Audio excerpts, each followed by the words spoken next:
Welcome back to Well, That's Interesting, the No One Needs That Growing There edition. No. No. No. We'll get into it in a second, but I read the title of this episode right before we started recording, and I just said no about 15 times in a row. It was really great. It was... Let's continue so we can share this beautiful thing with our listeners. Yeah, this is In-Betweeni 067. Man grows tooth and nose. No.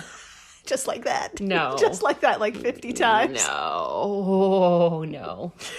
And what's behind Mona Lisa's smile? Oh, well, that's nice. Mm-hmm. I'm pumped. Kinda, yeah. Oh, okay. Is it more nose teeth? Is it more surprise teeth? There are surprises. Okay. There are surprises. Okay. Yeah. Okay. Yeah. All right. Yeah. Let's talk about it. I'm Jill Chacha, and I'm with the woman who currently has her hand on her chest, Marissa Riley. Yes, that's me. I am clutching my pearls in despair. How did this nose thing happen? And more importantly, when is it going to happen to me? Yeah, we'll get into it. The Mona Lisa I would love to learn about. Yeah, that's gonna be great. What the hell is going on there? Yeah, I know. There's so much. If this is your first time listening, welcome to the flock. Welcome. As you can tell, Dr. Riley here comes in cold and learns everything in real time, just like you. It's true. I had no idea what we were going to talk about until I completely cheated and read Jill's notes right before we started recording. And you immediately regretted it. And I immediately regretted it. That was meant to be a surprise, and I blew it. But, I'm pumped. It sounds disgusting. And what do I love? Gross stuff. Yeah, gross, interesting stuff. Gross, interesting stuff. You're gonna learn a thing or two about teeth in noses today. Yeah, and I'm gonna have a new thing to worry about all night. Yeah. I guess we should begin. We absolutely should. We don't have to go far to start today's show. We just have to travel back in time just a wee bit to earlier this month and pop on over to the Ear, Nose, and Throat Clinic at Mount Sinai in Manhattan. ENT! ENT, been there. Not to this. I might have been to this one. There was a time where I went to every ENT in the city because I had sinus problems. Oh, so there you go. So probably yes. Probably yes. Probably yes. I've probably been here. Yeah.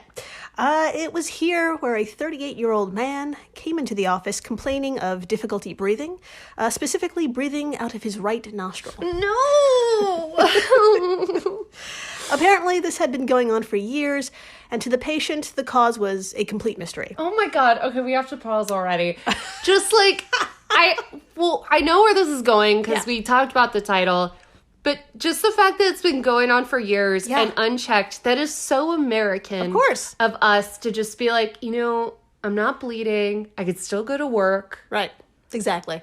I'm just going to let it go. Yeah. I have like 80 health problems right now that I've not checked on because I'm like, it's too expensive. Yeah. I don't want to go through the insurance nightmare. Yep. And a lot of doctors I'm just not a fan of. And there are a lot of great ones, but it's a whole thing here. It's a whole thing. It's a whole thing. It's if you're outside the States and you're like, what the fuck are they talking about? It's just think of the most complicated thing you ever did in your life and make it a lot worse. Yeah. That's what it's like to go to the doctor here. Think of like every time you want to get something checked, you have to build a 1,000-piece puzzle, and you don't like building puzzles.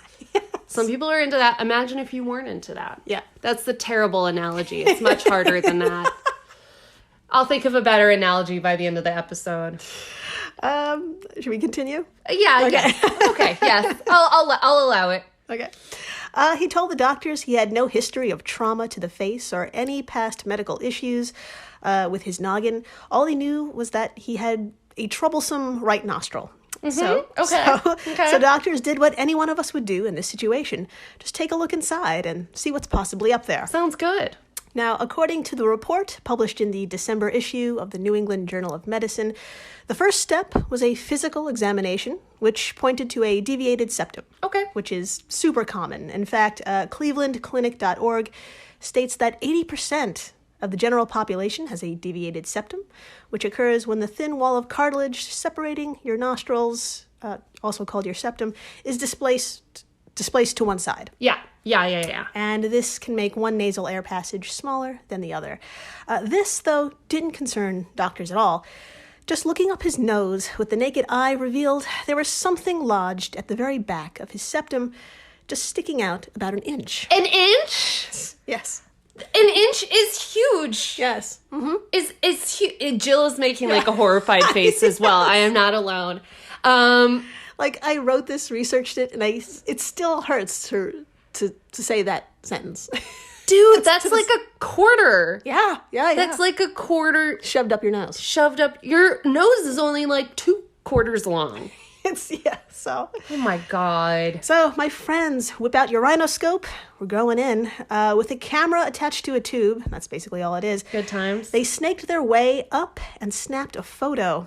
And as noted in the report, in that photo, they saw, quote, a hard, non-tender white mass. No. End quote.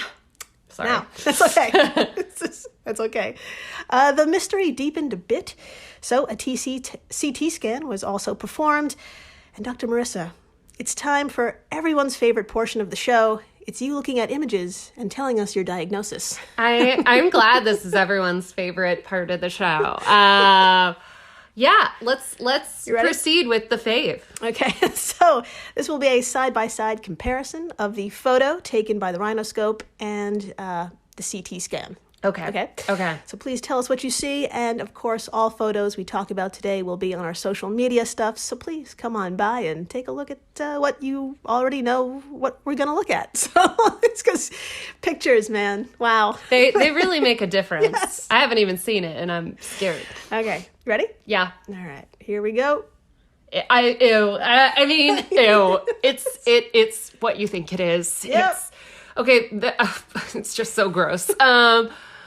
All right, on the left side, we see the inside of someone's nose, which is what you think it is. It's like a cave. Yeah. And it's pink. Mm-hmm. And except imagine like inside of this pink cave, there's a big tooth. It's a fucking tooth. It's a tooth. There's no denying it. It's a big tooth. It's a fucking tooth. Poking out. Yeah, right on that thin wall of cartilage, the septum. It's just poking right out there. It's just poking right out there of the septum. Looks like a molar. It's not like a cute tooth, like a little front tooth. It's like, it's a molar. It's a big ass tooth. Yeah, you could use that tooth. You could eat something. You could probably put a salad up your nose and accomplish something. Please don't snort a salad. Okay, and then in the second picture, it's a, what's it called? An X-ray. Is this a CT scan? CT scan? This is the CT. This is a scan, and it's of the profile of this person, and you can see in the nose area, poking up. Yep. Is a big ass tooth. Yep. And it's poking right in the nose. And I don't know what else to say. It has a root. So So it's not just like a little bit of a tooth. It's like it's a big ass tooth. It's a fucking tooth. It's a fucking tooth. Yeah, my friends, our patient had a tooth growing in a place you really don't want to have a tooth growing. No. And I know what you're asking. Why? Why did this happen? Yeah. And how? Both great questions, but I don't have a great answer. Okay. In this particular case, the doctors aren't sure, since the patient had no previous injury or history of other fluke teeth showing up somewhere else. It's possible this comes down to genetics, just a quirky genetic thing. Thanks, Mom and Dad. Thank you so much. In fact, genetics are considered a major cause for a condition called ectopic teeth. Gross. And Ed Cara over at Gizmodo has a wonderful summary of what this is and some other additional causes, because there's more than one, and that's always fun. Oh, okay. Quote, in anatomical terms, The man had an ectopic tooth, ectopic being a catch-all term for the abnormal placement of a body part. Okay. Ectopic teeth can happen for several reasons.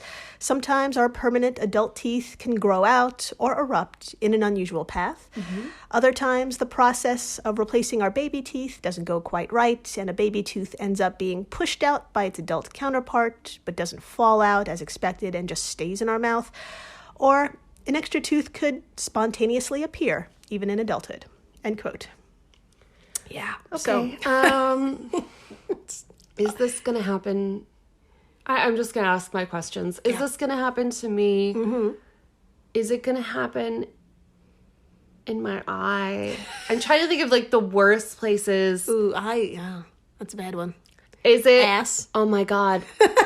Vagina dentata. Stop it. Vagina dentata. Have you heard of it? Yes. Is that what this is?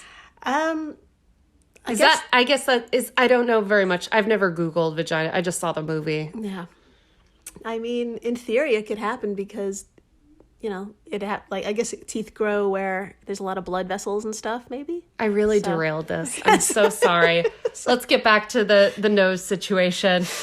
So that spontaneity may be due to genetics, like we said, but whatever the cause may be for this tooth growing in this man's nose, we don't know exactly. Got it. But we do know its removal went just peachy. Okay. Dr. Marissa, according to the New England Journal article, ectopic tooth in nose, how did they get it out, and what happened next? I would love to talk about it. All right, quote, "The tooth was removed during oral surgery by means of an intranasal approach measuring 5 inches in length." Oh my God. There were no post-operative complications. At a follow-up 3 months after surgery, the patient's symptoms of nasal obstruction had resolved. End quote. So let me get this right. Yeah. They stuck something that's 5 inches. Yeah, up his nose. Up his nose. They pulled it out. And they pulled it out. Yeah. Okay. That's not bad. So, a total happy ending here, and I'm also happy to report Tooth and Nose Guy is not alone. Oh, great! Back in 2019, a 32-year-old female patient walked into the oral and maxillofacial surgery service, oral and maxillofacial surgery service. That's a lot of syllables happening right now. Anyway, it's located at the Federal University of Puerto Rico. They straight up walked into the office and told doctors, I have a tooth in my nose. Oh, so she didn't even she didn't even need someone to look up there. She was like, you know what, I'm going to look up there myself. Yep. It's a tooth. Yep. Yeah, get it out. Yeah. And unlike our previous patient, she knew exactly how it got there, too. Oh. When she was 6, she experienced a frontal impact to the face, which caused one of her teeth to wedge into her right nostril. Oh. Yeah. Yeah. So we waited a little while. Yes. Almost 30 years. Okay. But no time like the present. Mm-hmm. Now, no rhinoscopy is needed for this one. In fact, you can see it when she tilts her head back. So, Dr. Marissa, would you like to see this ectopic tooth caused by an injury about 30 years prior? Yeah, you want to see it? Okay. I really do. Right. I'm not going to lie. Of course, all photos. You know where to see them. Come on by. So, here we go. Yeah, you can see it. It's just, you can see it. I'm looking up someone's nose. They're not even tilting their head back that far. Yeah. And you can see in one of the nostrils a little white hump. Yep. And that is a nose. And then beneath, you can see little photos of the kind of like the procedure they took, I'm guessing, to get it out. It looks like one photo. You can see little kind of clamps holding open her nostril. The next one, you see something going in. The following one, you see the tooth has been removed. And this next one is something black and white I don't really understand. Yeah. Yeah. They're like little icons under the main photo. Y'all could just like zoom in and see what it all looks like. But yeah, it also does definitely look like a baby tooth. It is a baby tooth. Yes, totally baby tooth. Correct. Also happy to report this tooth was also removed without a problem. It was literally plucked out, like you said, with an intense set of pliers and a scalpel. Easy. Yeah, the patient was under general anesthesia, and from the time she walked in and walked out with a nose completely free of teeth, the whole process only took 12 hours. Not bad. Not bad. Not bad. All right. Yeah, I would expect a day, but not bad. Not bad. So, although the causes of these two ectopic teeth were wildly different, these patients are members of a very exclusive club within a very exclusive club. Ectopic teeth are super rare, occurring somewhere between 0.1 to 1% of the population. Okay. And in most of these cases, those extra teeth show up in the mouth. So nasal cases are the rarest of the rare, of which you only hear about on podcasts like this one. So, lucky you. After the break, we're moving on from noses to mouths. Yeah. And we're going to do a deep dive into one of the most recognizable paintings on Earth and explain what's behind Mona Lisa's smile. Let's do it. Stay tuned. Please do. Hello everyone, Stakuyi here. And I'm Gabby. And we are the hosts of History of Everything, a podcast which you can probably guess by the name is, well, it's about everything. Do you want to know why people thought potatoes were evil and would give you syphilis? Are you curious about all the stories of the terrible and stupid ways that people have kicked the bucket over the years? Do you want to hear tales about all of the different badasses of history and the lives that they had brought to life? Well, if so, then look no further. History of Everything is just the right podcast for you. It's available on Spotify, Pandora, and anywhere else that you get your podcast from. Join us for some fun and just see how weird and wacky history can be. We're the All Creatures Podcast. Each week, Angie and I explore and share amazing details about the many animals we share our world with. Plus, Chris and I are both PhD scientists and educators. So we do the deep dives in the scientific research and then come back and share what we learn in a fun and casual way. We also speak with other scientists, animal experts, activists, and many other conservation enthusiasts from all over the planet. So you can find the All Creatures Podcast wherever you get your podcasts. Hey everyone, Jill Chacha here from Well, That's Interesting, and I am absolutely thrilled to tell you about Spotify for podcasters. I use it, I love it, and it all started by downloading the free Spotify for Podcasters app, which has all the tools you need in one place to record and edit your masterpiece of a podcast. Spotify for Podcasters also distributes your show to all major platforms. So when you hit publish, your episodes will stream not only on Spotify, but I'm talking about the Apples, the Googles, Stitcher, Good Pods, the other ones. You get the idea. And you can monetize your podcast with no minimum listenership required. You could also set up monthly subscriptions and record ads just like this one. So what are you waiting for? Download Spotify for Podcasters today and start changing the world. Oh, and please, stay interesting. And we're back. We are so back. We're so back. That's so aggressive. So aggressive. That's great. Amazing. We're so back. And my friends, did you know that if you stare at the Mona Lisa long enough, her smile fades? Did you know if you stare at me long enough, my smile will also fade? And I might turn around and run. Valid. Valid. So if you stare at this painting long enough, the smile fades and then it reappears. Oh. And then it fades and then it reappears. Give it a shot. But in the meantime, Okay. Dr. Marissa, let's do this together. Let's take turns reading from the New York Times article, What Is It With Mona Lisa's Smile? It's You. Oh. About, yeah, right? Very aggressive. Yeah. Also title there. Oh my God. It's like the pointing finger of titles. Very, very finger waggy. Yes. Let's learn why and how a viewer in this painting has one of the most weird-ass experiences looking at it. Okay. Sounds good. I'll go first. Quote, for nearly 500 years, people have been gazing at Leonardo da Vinci's portrait of the Mona Lisa with a sense of bafflement. First, she's smiling, then the smile fades. A moment later, the smile returns, only to disappear again. Oh. What is it with this lady's face?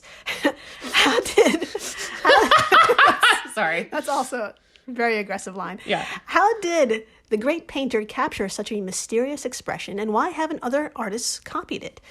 The Italians have a word to explain Mona Lisa's smile. Sfumato. Oh. It means blurry, ambiguous, and up to the imagination. But now, according to Dr. Margaret Livingstone, a Harvard neuroscientist, there is another, more concrete explanation. Of course. Mona Lisa's smile comes and goes, she says, because of how the human visual system is designed, not because the expression is ambiguous. Oh. Continuing, when people look at a face, their eyes spend most of the time focused on the other person's eyes, Dr. Livingstone said. Thus, when a person's center of gaze on Mona Lisa's eyes, the less accurate peripheral vision is on her mouth. And because peripheral vision is not interested in detail, it readily picks up shadows from the Mona Lisa's cheekbones. These shadows suggest and enhance the curvature of a smile. But when the viewer's eyes go directly to the Mona Lisa's mouth, the center of vision does not see the shadows. Central vision. The central vision does not see the shadows. You'll never be able to catch her smile by looking at her mouth, Dr. Livingstone said. The flickering quality with smile present and smile gone occurs as people move their eyes around the Mona Lisa's face. End quote. There you go. So, I get it. yeah. That's amazing. Yeah. Yeah, my friends, that is why we see and don't see her smile. But here's a question. Why did Lisa Gherardini, the woman in the painting, smile this way to begin with? Think about What was it. she thinking about? I don't know. Yeah, think about it. The master Leonardo da Vinci is painting your portrait, a painting to be looked upon and swooned over for all eternity. And this is how she chose to smile. Why? Good question. Dr. Mandeep Mehra asked this question, did a little digging, and found some surprising answers. Okay. Mehra, the medical doctor of the Heart and Vascular Center at Brigham and Women's Hospital. These hospitals are, their names, man, they're too long. They're too long. Shorten it. Acronyms. Heart and Vascular Center at Brigham and Women's Hospital. Anyway, Mehra began his investigation as any one of us would, and just looked at the painting. Turns out there's a fucking avalanche of evidence right in front of us. Oh. Dr. Marissa, I'm going to show you 2 photos of some of that evidence, and please tell us what you see. I would love to. Okay, so this first photo is kind of like we zoomed in on her hands. Yeah. And that's all I can really see is her hands and her arms in this sort of like crop. And around, like, I would say the part right above her thumb finger is on her hand is like there we've got like a red circle around it pointing it out, but there's like some sort of little bump on her hand. Okay. There's a bump. Okay. And here's a second photo. What do you see? Okay, so this is like a cropped photo of her eyes. And then right next to from my viewpoint, her right eye is another circle. We're circling kind of close to the tear duct is another bump. There you go. Yeah, so we've got a couple bumps. Yeah, exactly. Is she okay? That's exactly what he asked. So here's what really stood out to Dr. Mehra and what led him to his diagnosis. Quote, first, he noticed a small bump on the inner corner of her left eye. Okay. Then there was the thinning, receding hair, the complete lack of eyebrows, the yellowing eyes, and the slight bulges on the right side of her neck and her right hand. These, Mehra explained, are all symptoms of hypothyroidism. Oh, no. End quote. Yeah, I know. That's not good. Now, I do want to add a side note about the lack of eyebrows. I looked into it. Shaving or plucking the fuck out of your brow until it's hardly noticeable was all the rage from medieval times up until the late 1400s. And we thought the 90s were rough. Hey. So Mona Lisa was painted shortly after in 1503, so she could have been rocking a look from an earlier fashion trend that was just dying out. Can you imagine going... I know, like, a lot of people have complained going from the 90s to, like, now and growing back their eyebrows. Can you imagine growing back eyebrows that were fully plucked. This is the most boring conversation in the world. Just ignore me. People have experienced that. Yeah, it sucks. It's It relatable. sucks. Back to the podcast. So, if she wasn't rocking this look, Dr. Mira makes some good points and a good case. Dr. Marissa, please first tell us a little bit about hypothyroidism as described by our always optimistic friend, WebMD. Good times. All right, I would love to. Quote, hyperthyroidism, also called underactive thyroid disease, is a common disorder. With hypothyroidism, your thyroid gland does not make enough thyroid hormone. Hormones released by the gland travel through your bloodstream and activate nearly every part of your body. Affect nearly every part of your body, from your heart and brain to your muscles and skin. The thyroid controls how your body's cells use energy from food, a process called metabolism. Among other things, your metabolism affects your body's temperature, your heartbeat, and how well you burn calories.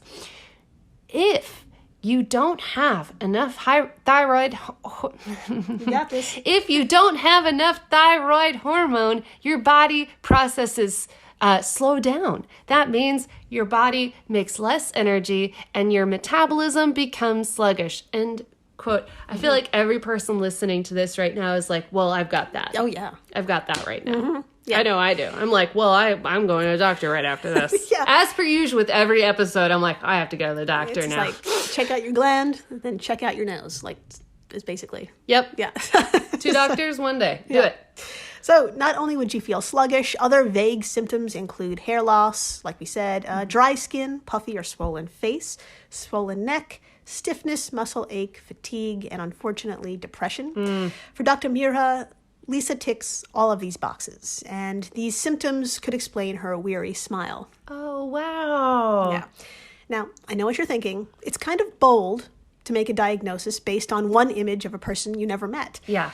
But get this. It turns out there were a shitload of paintings and sculptures from this time period that showed hypothyroidism was a huge problem. Really? Yeah. Thyroid swellings in the art of the Italian Renaissance was a study performed back in ye olde 2015. 600 works of art from the Italian Renaissance were randomly selected and analyzed to determine the prevalence of people with swollen thyroids. What? I know. Turns out, quote, the prevalence of persons with thyroid swellings in the art of the Italian Renaissance is much higher than previously thought. This phenomenon was probably due to iodine deficiency. What? Artists of the Italian Renaissance had the intuition that thyroid swellings were related to specific psychological conditions, end quote. In some, artists made certain to add these details in their work because a fucking picture says 1,000 words, man. I've never thought of the Mona Lisa like this. Yeah. I just heard it was small. That's all I knew about it for a really long time. It's really small. And everyone's like, she's also a man and this and that. Yeah, a lot and of conspiracy theories, yeah. Yeah, all I heard was the conspiracy theories. But this is like sound shit. Yeah, yeah. Da Vinci just painted her exactly as she was, and she might have been sick. Yeah. Yeah. There you go. All right. So, like we said, maybe Da Vinci wanted us to know about Lisa and her struggles, maybe her love of thin eyebrows. We don't know. All he did was simply paint a smile of sorts. The end. He just painted a person. There you go. He just painted a person. That's what it is. And he made it really small. That's right. Thanks, jerk. Do you think afterwards she was like, could you have made me like given me like a little color? Like could you have made me look a little less sick? Yeah. I don't want to be remembered as this Sickly woman. sickly woman. Maybe they should have paid more, you know. You got to pay that sweet, sweet non-sick money. That's true. That's true. Maybe she was on a budget. Thank you for listening, rating, subscribing on all of the platforms, wherever you're listening. We really appreciate it. We so appreciate Thank it. you so much. And please, stay interesting. Please do.